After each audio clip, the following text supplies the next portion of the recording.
नमस्कार, बहुत स्वागत है आपका हमारे छत्तीसगढ़ के इस खास बुलेटिन में। खबरों के साथ मैं हो रही हूँ। सबसे पहले बात, झीरम कांड के शहीदों को सीएम भूपेश बघेल ने श्रद्धांजलि दी। इस मौके पर उन्होंने बस्तर विश्वविद्यालय का नाम महेंद्र कर्मा यूनिवर्सिटी रखा और इस कार्यक्रम में प्रदेश कांग्रेस के तमाम नेता मंत्री के अलावा प्रदेश कांग्रेस प्रभारी पीएल पुनिया भी शामिल रहे। आपको बता दें कि वर्चुअल रूप से सभी लोग जुड़े थे। 8 साल पहले हुए इस नक्सली हमले में पूर्व केंद्रीय मंत्री विद्याचरण शुक्ल, पूर्व मंत्री व तत्कालीन प्रदेश कांग्रेस अध्यक्ष नंद कुमार पटेल, उनके बेटे दिनेश पटेल, पूर्व मंत्री महेंद्र कर्मा, पूर्व विधायक उदय मुदलियार समेत कांग्रेस के दिग्गज नेता, कार्यकर्ता और जवान मारे गए थे। झीरम नक्सली कांड की आज 8वीं बरसी है। 25 मई 2013 को कांग्रेस की परिवर्तन यात्रा के काफिले पर बस्तर की झीरम घाटी में नक्सलियों ने हमला किया था, जिसमें वरिष्ठ कांग्रेसी नेताओं समेत कुल 29 लोगों की मौत हुई थी।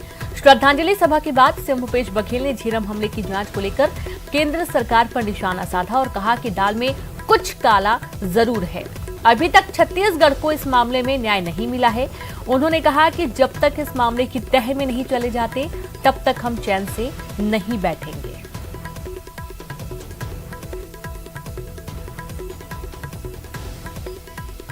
पटेल जी सहित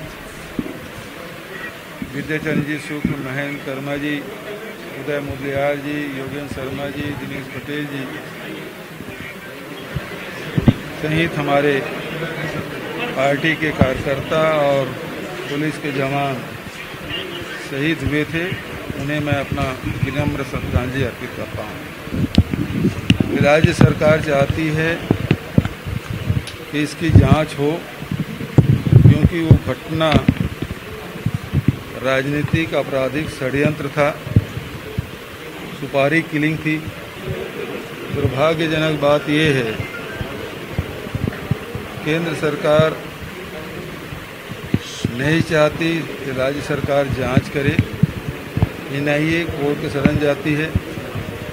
एक तरफ टूल किट के मामले में तुरंत वो ट्विटर कार्यालय पहुंच जाते हैं, लेकिन वर्षों बीत जाने के बाद भी न केंद्र सरकार जांच कर रही, न हमें जांच करने दे रही। हम सब बेहद दुखी हैं। न पीड़ित परिवार को हम न्याय दिला पा रहे हैं, न अपने पार्टी को न्याय दिला पा रहे हैं, न छत्तीसगढ़ की जनता जानना चाहती है कि आखिर ये षड्यंत्रकारी कौन है, ये हत्यारे लोग कौन हैं। और इसी बीच एक बड़ी खबर रायपुर से है, जहां पर राजधानी में झीरम न्याय धरना, झीरम घाटी के पीड़ित ने शुरू किया धरना। डॉक्टर शिवनारायण द्विवेदी ने शुरू किया धरना। अपने निवास पर धरने पर बैठे हैं। अपना बयान दर्ज कराने लिखा पत्र शिवनारायण द्विवेदी ने एनआईए को पत्र लिखा था।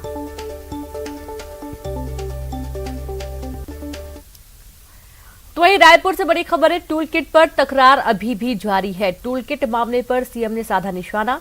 सीएम भूपेश बघेल ने रमन सिंह पर निशाना साधा।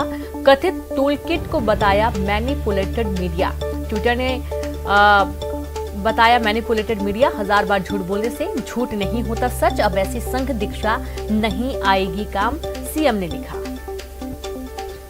के मामले में स्पष्ट हो गया है, ट्विटर ने कहा, जो उनके तरफ से जो बातें सामने आई है, उसे धमकाने के लिए केंद्र सरकार ने उसके कार्यालय भेज दिया है। इसी से स्पष्ट होता है कि केंद्र सरकार बैठे हुए लोग किस स्तर पर जा रहे हैं। खबर रायपुर से है, जहां रमन सिंह के ट्वीट का मामला, ट्विटर ने पोस्ट को माना मैनिपुलेटेड मीडिया। रमन सिंह के ट्वीट को माना मैनिपुलेटेड मीडिया।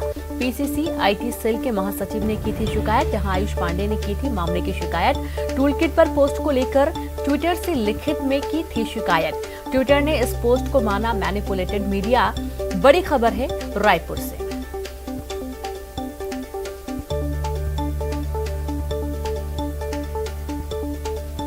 तो रमन सिंह के ट्वीट का ये पूरा मामला है, जहां पर ट्विटर ने पोस्ट को मैनिपुलेटेड मीडिया माना है।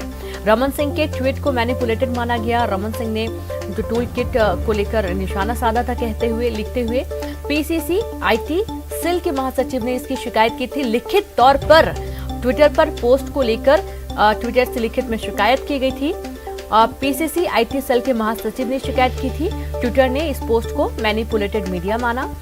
बड़ी खबर रायपुर से। तो टूल किट को लेते हुए इस वक्त सत्ता पक्ष और विपक्ष तकरार बनी हुई है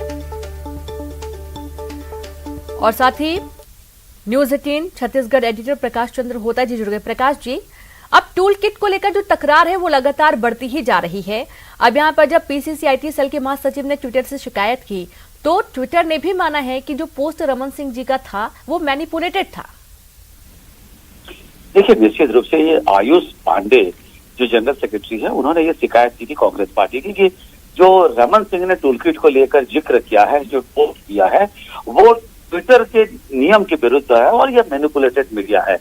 यानी कि ये सत्य से परे है, मैनिपुलेशन किया गया है, तोड़ मरोड़ करके सत्य को प्रस्तुत करने की कोशिश कर रहे हैं। और इसी को लेकर ट्विटर ने भी जब इन पर शिकायत की, लिखित में शिकायत किए थे, ये शिकायत हुई थी 21 तारीख को, 21 मई को, और उसी के आधार पर ट्विटर ने उसको जारी किया और उन्होंने भी इस बात को लेकर स्वीकार किया और उन्होंने कहा कि हाँ, ये जो है मैनिपुलेटेड मीडिया है। इसका कोई असर हो ना हो, सबसे बड़ा असर होता है राजनीतिक रूप से। राजनीतिक रूप से अब कांग्रेस को बोलने के लिए मिल जाएगा कि रमन सिंह जैसे व्यक्ति 15 साल मुख्यमंत्री रहे और उन्होंने झूठ सत्य को या तथ्य को तोड़ मरोड़ करके प्रस्तुत करने की कोशिश की। ये कांग्रेस को अब कहने का मौका मिल जाएगा। बाकी इसका कुछ असर नहीं है, क्योंकि ट्विटर को भारत सरकार ने भी पूछा है आपके आधार क्या है, जिसके तक कहा है। तो कई बातें हैं, कई पेज है और इस पे केंद्र का अलग रुख है। लेकिन सारी बातों को लेकर एक बात है कि राजनीतिक रूप से उसको अगर देखा जाए, राजनीतिक चश्मे से देखा जाए, तो साफ तौर पर कांग्रेस को एक हथियार मिला है रमन सिंह को और बीजेपी को कहने के लिए कि जो रमन सिंह जो टूल किट को लेकर जो छत्तीसगढ़ में हंगामा हो रहा है, वो तथ्य तोड़ मरोड़ करके प्रस्तुत करने का आरोप रमन सिंह के ऊपर कांग्रेस अब लगा सकते हैं। जी दीनू। जी बिल्कुल प्रकाश जी, बहुत शुक्रिया हमसे जुड़ने के लिए, तमाम जानकारी साझा करने के लिए, विस्तार से जानकारी देने के लिए। तो कहीं ना कहीं अब ये केंद्र और राज्य सरकार के बीच में भी तकरार बनी हुई है और अब रमन सिंह के पोस्ट को भी ट्विटर ने भी माना है कि मैनिपुलेटेड था। अब देखना होगा कि आगे किस तरीके से इसे लिया जाएगा। हालांकि कांग्रेस को एक बहुत अच्छा मुद्दा ये मिल चुका है। रायपुर से बड़ी खबर है, जहां पर छत्तीसगढ़ बीजेपी की अहम बैठक जारी है। राष्ट्रीय सह संगठन महामंत्री की बैठक, प्रदेश प्रवक्ताओं और मीडिया सेल की बैठक। महामंत्री शिव प्रकाश ले रहे बैठक, जहां शाम 5 बजे प्रदेश पदाधिकारियों की बैठक लेंगे। पार्टी के वरिष्ठ नेताओं से भी मुलाकात कर वर्तमान हालात पर करेंगे चर्चा। छत्तीसगढ़ में धीरे धीरे कोरोना का असर कम हो रहा है, लेकिन कोरोना के बाद होने वाले ब्लैक फंगस के मरीज अब सामने आने लगे हैं। प्रदेश में इस वक्त 129 लोग ब्लैक फंगस से पीड़ित हैं, जिनका अलग अलग अस्पतालों में इलाज किया जा रहा है।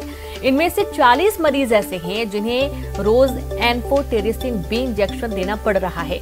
इसी बीच प्रदेश में एम्फोटेरिसिन बी इंजेक्शन की कमी भी है।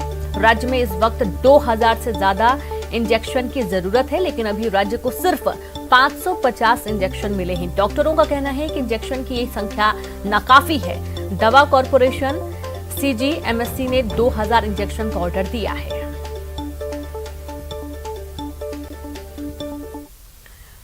तो वहीं छत्तीसगढ़ में कोरोना संक्रमण के मामले लगातार कम हो रहे हैं। पिछले 24 घंटे में प्रदेश में 4209 कोरोना संक्रमित मरीज मिले।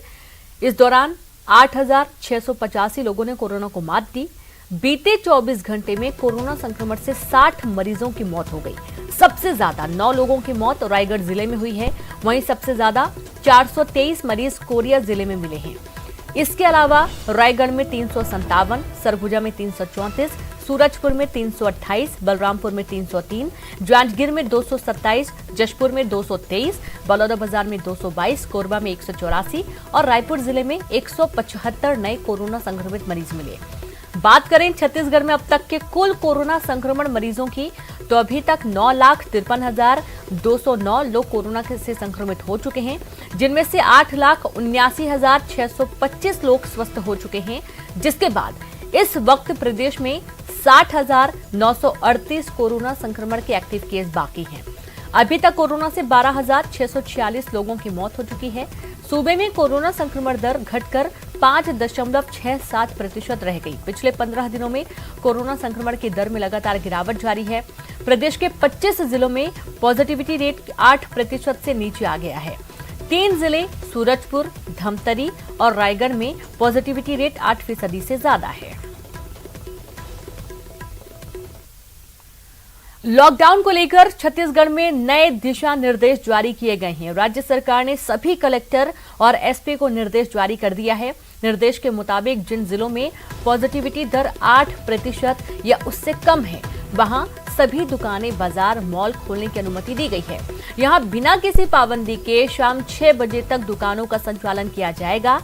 शादी और अंत्येष्टि के लिए भी अनुमति दी जाएगी, लेकिन पहले की तरह नियम जारी रहेंगे। हालांकि किसी तरह की शोभा यात्रा, राजनीतिक, धार्मिक, सामाजिक आयोजनों पर पहले की तरह पाबंदी जारी रहेगी। कलेक्टर अपने जिले की हालात के मद्देनजर फैसला लेंगे। लॉकडाउन हटने के बावजूद प्रदेश में नाइट कर्फ्यू जारी रहेगा। सभी दुकानें शाम 6 बजे से अगली सुबह तक बंद रहेंगी। वहीं रायपुर में आज से ऑड इवन की व्यवस्था को खत्म कर दिया गया है। आज से 11 जगहों पर बाजार पूरी तरह खुलेंगे। गोल बाजार, मालवीय रोड, रवि भवन, बंजारी मार्केट, लाल गंगा कॉम्प्लेक्स, जयराम कॉम्प्लेक्स, सदर बाजार, पंडेरी कपड़ा बाजार, बूढ़ा तालाब से लेकर लाखेनगर, एमजी रोड और गुढ़ियारी बाजार पूरी तरह से शाम 6 बजे तक खुले रहेंगे। तो वहीं बलरामपुर से खबर है, पुलिस टीम पर हमला हुआ। डीजे बंद करवाने पुलिस टीम पहुंची थी और इस दौरान ग्रामीणों ने हमला कर दिया। हमले में एक पुलिसकर्मी घायल हुआ है। शादी में डीजे बंद करवाने एक पुलिस की टीम पहुंची थी। राजपुर थाना क्षेत्र के नवकी गांव का ये पूरा मामला है, जहां राजपुर पुलिस मामले की जांच में जुटी है।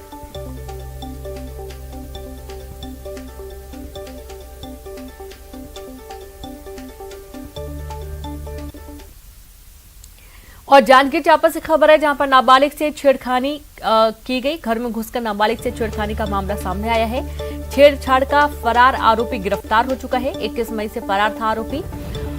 शिवरी नारायण थाने के खरौद का ये पूरा मामला है, जहां शिवरी नारायण पुलिस मामले की जांच में जुटी है।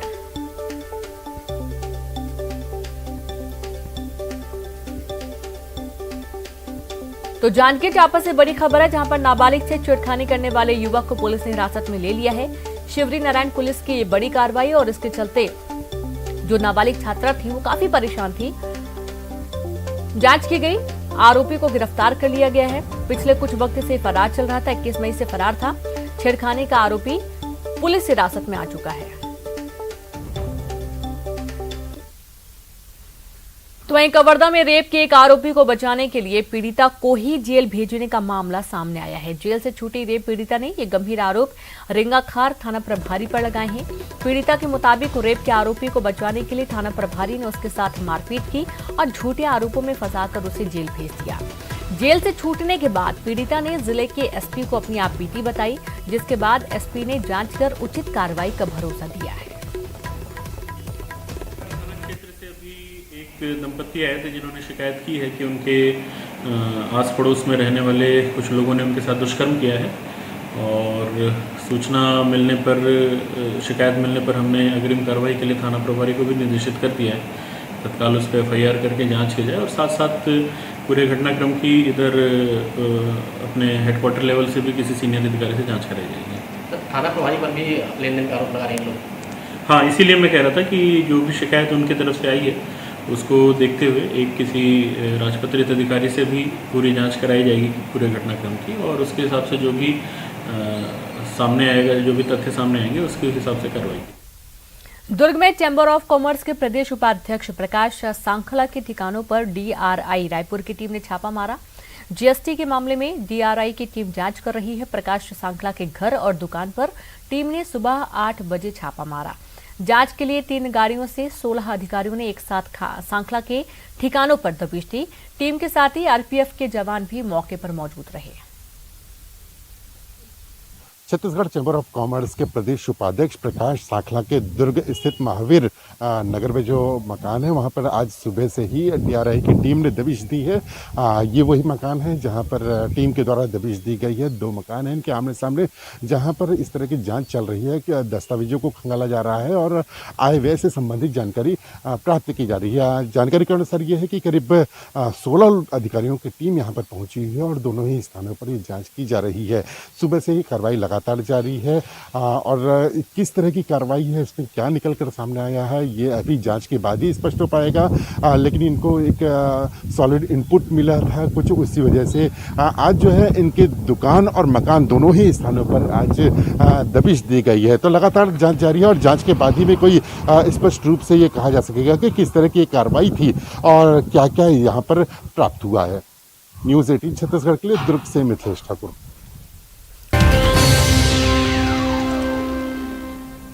ब्रेक के बाद एक बार फिर से आप सभी का स्वागत है। रुक करते हैं खबरों का, जहां पर गुरुग्राम के मेदांता अस्पताल से कोटा की विधायक डॉक्टर रेणु जोगी ने एक वीडियो जारी किया है। अपने समर्थकों और शुभचिंतकों को अपने सफल ऑपरेशन होने की जानकारी दी। रेणु जोगी के पेट में ट्यूमर था जिसका मेदांता में सफल ऑपरेशन किया गया।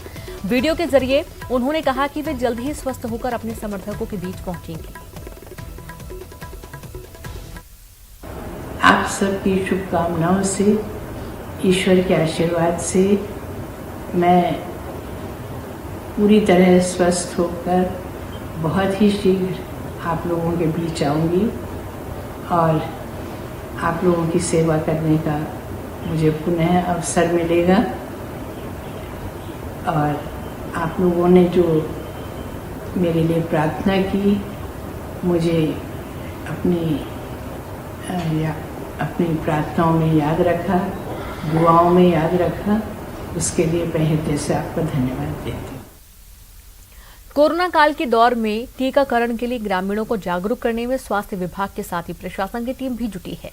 लेकिन सूरजपुर जिले के एक शिक्षक अपने गांव को टीकाकरण के लिए अनूठे ढंग से जागरूक करने में जुटा हुआ है।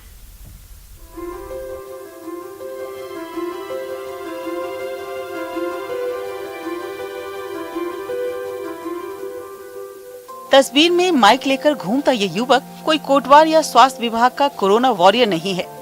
ये सूरजपुर जिले के सरकारी प्राथमिक स्कूल सुंदरगंज के शिक्षक दिनेश साहू हैं, जिनकी ड्यूटी सुंदरगंज गांव के ग्रामीणों को टीकाकरण के लिए जागरूक कराने के लिए लगाया गया है। दिनेश साहू पिछले 1 साल से कोरोना काल में भी कई तरीके से छात्रों को पढ़ा रहे हैं। कभी मोहल्ला क्लास, कभी ऑनलाइन, कभी मिस्ड कॉल गुरुजी जैसे कई प्रयोग कर छात्रों को पढ़ा रहे हैं। वहीं कोरोना की दूसरी लहर में टीकाकरण के लिए ग्रामीणों को जागरूक कर रहे हैं और कोरोना संक्रमण से बचाव के तरीके बता रहे हैं। स्कूलें बंद हो गई, बच्चों की पढ़ाई बंद हो गई, तो उस समय मैंने सबसे पहले ऑनलाइन क्लास चालू किया। ऑनलाइन के लिए व्यवस्था थी, चालू किया। फिर मोहल्ला क्लास, फिर जिनके पास नहीं था मिस कॉल, मतलब कई माध्यमों से मैं उनके बच्चों को जोड़ के रखा। जितना हो सकता मैं बच्चों के लिए करता रहा। उसके बाद आया कि वैक्सीन आ गई, तो वैक्सीन के लिए मेरे को लगा कि जब हम शिक्षा के क्षेत्र में अच्छे से कर सकते हैं और शिक्षा को क्षेत्र में अपने जिले में अपना अच्छा वर्चस्व, अपना अच्छा कामयाबी बना सकते हैं, अच्छा एक नाम पहचान बना सकते हैं, तो हम क्यों ना अपने गांव का नाम इस वैक्सीन के लिए भी आगे लाए कि यहाँ के 100% यहाँ का टीकाकरण हो सके। इसलिए मैं माइक चाहूँगा, क्योंकि सोशल डिस्टेंसिंग का हमको पालन करना है, इसलिए मैं क्या करता हूँ कि अपना एक माइक है चाहूँगा, इसको लेकर मैं कभी बाइक में, कभी ऐसे ही करके गांव गली गली में घर के सामने जाके घूमता हूँ। इससे लोग जागरूक होते हैं और फिर टीका के प्रति उनके अंदर एक उत्साह आता है और जाके टीका लगवाते हैं। कोरोना संक्रमण के बीच ग्रामीणों में टीके को लेकर अफवाह फैल गई थी, जिसे दूर करने के लिए दिनेश साहू गांव में जागरूकता की अलग जगा रहे हैं। इसके अलावा अपने पैसे से ग्रामीणों को साबुन और मास्क जैसी चीजें बांट रहे हैं।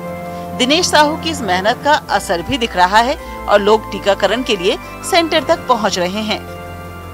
टीकाकरण के लिए जा रहे हैं, अब जागरूक भी हो रहे हैं, लोग को समझ आ रहा है कि अफवाह से बचना है, टीकाकरण करवाना ही है, वही एक उपाय है। इनका बहुत बड़ा योगदान है, क्योंकि ये तो शिक्षक हैं, इनका तो पढ़ाई से लेना देना था, लेकिन ये पढ़ाई के अलावा कितना बड़ा सामाजिक दायित्व को भी पूरा कर रहे हैं। यहाँ पर गली गली जा रहे हैं, लोगों को जागरूक कर रहे हैं, यथासंभव हर तरह से प्रयास कर रहे हैं। हाँ, बिल्कुल, ये तो अपने साथ रखते हैं, काफ़ी बच्चों को देते हैं, बड़े बुजुर्गों को दे रहे हैं, जिनके बाद तो हम भी चाह रहे हैं कि संक्रमण रुके। कोरोना काल में स्कूलों के बंद होने के बाद शिक्षकों की कोरोना ड्यूटी लगाई जा रही है, जिसको लेकर कुछ शिक्षकों में नाराजगी भी देखी जा रही है। लेकिन दिनेश साहू की लगन और अपनी जिम्मेदारी के प्रति ईमानदारी एक उदाहरण है कि कैसे एक शिक्षक भविष्य निर्माण के साथ समाज की कई और तरीके से भी सेवा कर सकता है, जो कोरोना जैसी महामारी से निपटने में मददगार साबित हो रही है। सूरजपुर से न्यूज़ 18 के लिए वरुण रॉय की रिपोर्ट। जशपुर के पत्थलगांव कोविड केयर सेंटर में Pathalgaon BMO doctor James Minj ने अब मरीजों को मानसिक और शारीरिक रूप से स्वस्थ रखने का बीड़ा उठाया है। अब बीएमओ खुद सुबह सुबह कोविड केयर सेंटर पहुंचते हैं और मरीजों को योग एवं अन्य कसरतें कराते हैं। दरअसल कोरोना मरीजों को मानसिक रूप से ज्यादा परेशानी होती है और इसी वजह से इनको मानसिक रूप से मजबूत बनाने के लिए स्वास्थ्य विभाग योग का सहारा ले रहा है। स्वास्थ्य विभाग की इस पहल का कोरोना मरीजों को काफी फायदा हो रहा है और कोरोना मरीज जल्द स्वस्थ भी हो रहे हैं। बीएमओ की इस पहल की कोरोना मरीजों समेत स्थानीय लोग तारीफ भी कर रहे हैं। हमारा योग कराते हैं, हमारा अच्छा लगता रही है। अब पहले हमारा डर लगाता रही हमारा कबर की मानसिक रूप से हमारा अच्छा नहीं लगाते, बैठे रहे दिन भर। और अभी हमारा डॉक्टर मन हमारा योगा कराते तो बहुत अच्छा लगता है। हमारा मतलब इसी लगता है कि कोरोना का होते हमारा नहीं जाना। कोरोना पेशेंट को योग कराया जा रहा है। इसमें ये जो कोविड पेशेंट पहले आते थे, ये पहले मानसिक तनाव अपना महसूस करते थे कि हम कोविड पेशेंट हैं, लेकिन ये योगा किया जा रहा है, कराया जा रहा है योगा, तो उनको ये भय नहीं लग रहा है कि हम कोविड पेशेंट हैं और अच्छा स्वस्थ होकर घर जा रहे हैं। पहले जब कोविड पेशेंट आते थे तो उनको कोविड सेंटर जो बनाया जाता था वहाँ रखा जाता था, उनको खाना पीना दिया जाता था और बस वहीं पड़े रहते थे। जब से ये जो योगा का कार्यक्रम चला है, तब से कोविड पेशेंटों को मानसिक रूप से, शारीरिक रूप से मजबूती मिली है, जिससे उनको एक भय ख़त्म हो गया है कि हम लोगों को कोरोना है, हम लोग पॉजिटिव हैं। और योगा कराने का मुख्य उद्देश्य यही है कि पेशेंट जब भर्ती होते हैं कोविड केयर में, तो अपने आप को वो लोग असहाय महसूस करते हैं। वो लोग ये सोचते हैं कि हमारा क्या होगा, या तो हमारा किस प्रकार की दिनचर्या रहेगी। और लोग जब वहाँ पे हॉस्पिटल में बैठते हैं या सोते हैं, तब दिन और रात वो लोग यही सोचते रहते हैं कि हमारा तबीयत स्वस्थ होगा नहीं होगा, या तो परिवार के बारे में सोचते रहते हैं, बाहर के बारे में सोचते रहते हैं। तो उनको मानसिक रूप से, शारीरिक रूप से और सामाजिक रूप से जो है उनके मन में उनको परिवर्तन लाने के लिए जो है ये। और इसी के साथ इस बुलेटिन में इतना ही। नमस्कार।